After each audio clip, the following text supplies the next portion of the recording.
عزیز ساتھیوں، آج میری تقریر کا موضوع ہے ربیع الاول کی فضیلت۔ کس منہ سے بیاں ہوں تیرے اوصاف حمیدہ، خوشبو ہے دو عالم میں تیری اے گل چیدہ۔ پیارے ساتھیوں، ماہ ربیع الاول کی فضیلت کون نہیں جانتا۔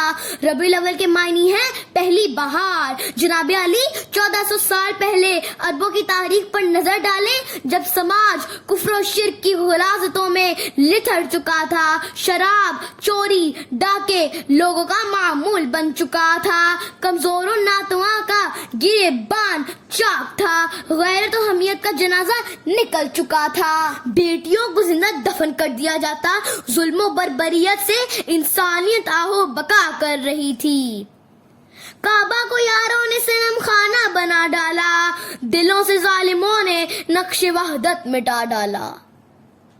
جب معصوم بچیوں کی زندہ درگوری نے اپنے خالق کو پکارا تو پھر رحمت یزداں جوش میں آئی، ملائکہ نے ہم ثنائی کی، لوگوں کے نصیبے کھل گئے، فرشتوں نے خوشی کے ترانے گائے کہ حبیب کبریاء امام الانبیاء احمد مجتبی محمد مصطفیٰ صلی اللہ علیہ وسلم سراپائی نور بن کر ہماری رہبری کے لیے دنیا میں تشریف لے آئے۔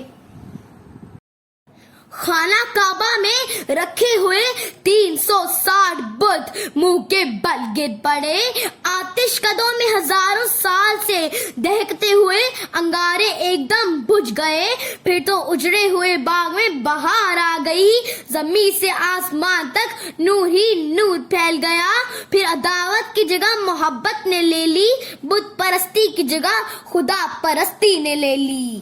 یہ حضور کی تربیت کا ہی نتیجہ تھا کہ صحرائے عرب میں بسنے والے جو گوار اور اجڑ کہلاتے تھے، دنیا کی مہذب ترین قوم بن گئے، میرے آقا کے غلام بن گئے تو پوری دنیا کے امام بن گئے۔ جہاں تاریک تھا، ظلمت قدا تھا، سخت کالا تھا، کوئی پردے سے کیا نکلا، ہوا گھر گھر اجالا تھا، ہوا گھر گھر اجالا تھا۔ شکریہ۔